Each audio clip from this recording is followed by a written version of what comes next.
Oi pessoal do YouTube, bem-vindos a mais um Terças Criminais. E antes de mais nada, eu peço logo que vocês deem um like no vídeo, que vocês se inscrevam e que, se puderem, compartilhem com alguém o canal. Vamos pro caso de hoje. O caso de hoje é sobre a Dana Satterfield.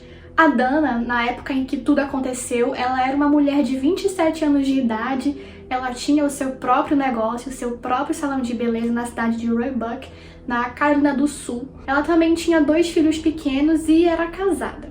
E a Dana, além disso, ela tinha um talento especial para penteados. Então, no dia 31 de julho de 1995, depois de um dia intenso de trabalho, a Dana estava se preparando para começar a arrumar o salão para encerrar o dia. Por volta das 6h30 da tarde, uma vendedora dessas que vai de porta em porta, chamada Diane Harris, ela bate lá no salão da Dana e vende para ela um produto de limpeza. E depois disso ela vai embora. Quando foi às 8h11 da noite, a Diane ela passou de novo pelo salão, assim, ela tava de passagem mesmo. Ela olhou que a Dana ainda estava no salão, elas se acenaram, ficou por isso mesmo. E então a Diane decidiu vender mais alguns produtos até da hora dela ir embora. E depois dessas vendas, já eram umas 8h30 da noite, a Diane passa de novo pelo salão da Dana. Ela fica ali próximo à calçada, pois ela estava esperando por uma carona. Enquanto ela esperava, ela começou a ouvir batidas que vinham de dentro do salão. E olhando para trás, ela percebe que o salão estava com as luzes apagadas. Em seguida, ela volta a olhar para frente, a esperar a carona, quando de repente um som de colisão a fez olhar novamente para trás, e foi aí que ela viu alguém fugindo pela janela do salão da Dana. Em choque, a Diane ela decide sair de lá e ir correndo até a loja de bebidas mais próxima que tinha ali para pedir por ajuda, mas quando ela chega lá, ela dá de cara com o suspeito. A Diane, temendo por sua vida, ela sai do encontro dele e vai correndo para a rua para pedir ajuda para alguém que estivesse passando ali pela rua, mas isso também não dá certo. Então a sua última tentativa é bater na casa mais próxima que ela viu para chamar a polícia. E nesse meio tempo, o suspeito foi embora. Após acionar a polícia, o vice-xerife da cidade foi até o local, até o salão da Dana, e chegando lá, eles achavam que tudo não se tratava de um assalto, algo rotineiro desse tipo. Mas, vasculhando um pouco mais o local, eles encontram o corpo de Dana pendurado no armário. O corpo de Dana em si estava no chão, mas ela estava com seu pescoço amarrado a uma corda a pelo menos 1 polegada do chão. A vítima tinha hematomas pelo corpo, estava seminua e detetives suspeitaram de agressão sexual. A violência daquele ataque fez parecer algo pessoal. Então, uma equipe forense trabalhou na cena do crime em busca de impressões digitais, amostras de cabelo e fluidos corporais, e todo esse material foi enviado ao laboratório para análise. Paralelo a isso, os investigadores também estavam falando com a Diane. Ela estava muito abalada, ela estava em choque, afinal, depois de tudo que ela viu, ela ainda deu de cara com ele, mas mesmo assim ela conseguiu dar detalhes necessários para que fosse criado um esboço do assassino. Em seguida, a polícia também conversou com o marido da Dana, chamado Mike, e ele minimizou ali rumores de que o casamento estivesse acabando. A suspeita era de que ele poderia ter cometido o crime ou ter contratado alguém para realizá-lo.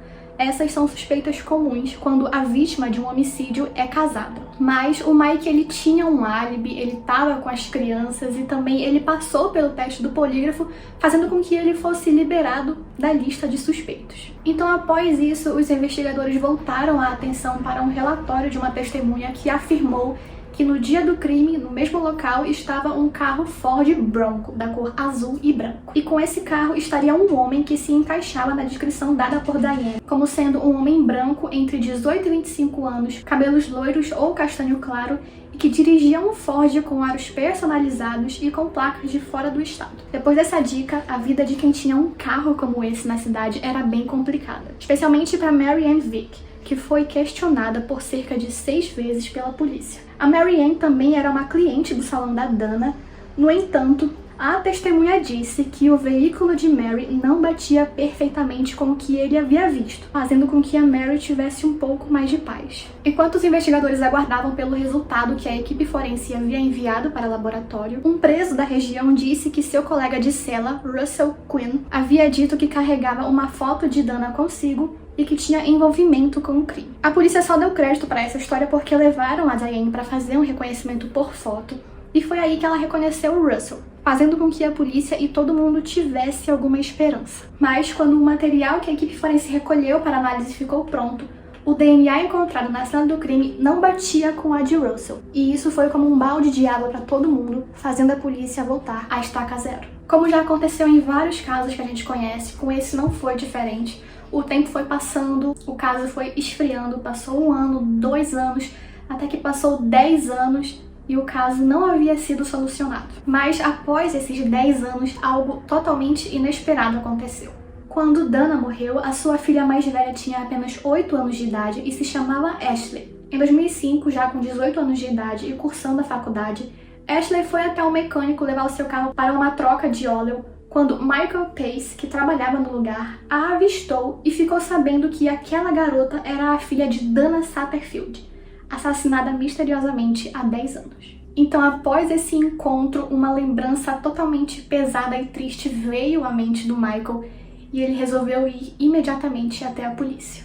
Segundo Michael, naquele dia 31 de julho de 95, o seu amigo Jonathan Vick, de 17 anos de idade, planejava visitar Dana em seu salão e chamá-la para sair. Jonathan estava afim de Dana e a queria de qualquer maneira. No início, Michael achou que seu amigo estivesse brincando por conta da diferença de idade entre os dois e por Dana ter um marido. Mas não, Jonathan falava sério. Então, naquela noite, ele foi até o salão de Dana e forçou um encontro que ela não queria.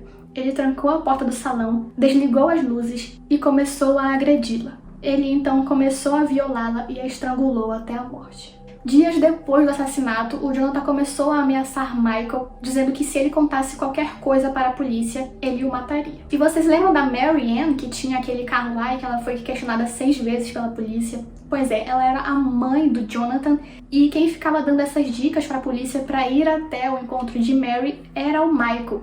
Só que ele fazia isso tudo anonimamente, mas o carro era da Mary e não do Jonathan, então meio que acontecia um desencontro. E as alegações de um informante sem nome não constituíam evidências suficientes para uma prisão. Mas dessa vez, depois de 10 anos, o Michael fez a coisa certa e a polícia começou a investigar o Jonathan. A polícia começou entrevistando uma ex-namorada do Jonathan, que alegava que ele era uma pessoa muito violenta, e ela também disse que Jonathan chegou a ameaçá-la enquanto os dois estavam passando pelo salão de Dana, dizendo que poderia acontecer com ela o que aconteceu com Dana.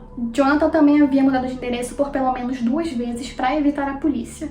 E em 2005, ele já estava casado, era pai e haviam registros de prisões por violência doméstica e vandalismo. Além disso, o Jonathan também tinha um histórico de demissão de empregos e uma de suas ex-namoradas, Heather Sellers, havia desaparecido e nunca foi encontrada. As evidências eram convincentes, mas os investigadores precisavam de uma declaração escrita de Michael, bem como uma amostra do DNA de Jonathan, para avançar no caso. E em uma década após o assassinato, eles souberam que o DNA de Jonathan correspondia às evidências que a equipe forense havia coletado. Então, um julgamento de 4 dias começou em novembro de 2006 e o júri deliberou em menos de 20 minutos antes de retornar com um veredito de culpa por todas as acusações de assassinato, conduta sexual criminosa e sequestro. Como o Jonathan era menor de idade quando cometeu o crime, ele não era elegível para a pena de morte. Sendo assim, ele foi condenado em prisão perpétua e com elegibilidade para a liberdade condicional em 2035. O Jonathan nega o crime até hoje e não tem bom comportamento na prisão. Hoje, ele reside na Liberty Correctional Institution, na instalação de segurança máxima em Ridgeville.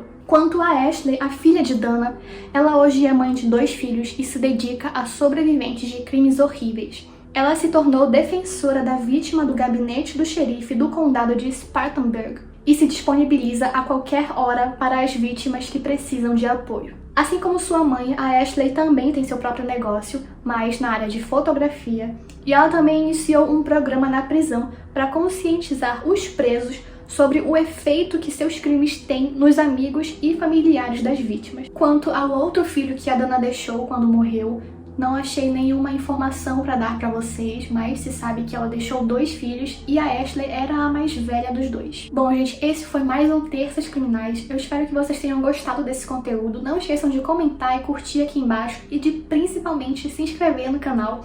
Eu agradeço a todos vocês que estão aqui e assistiram até o final e eu te vejo na semana que vem. Tchau!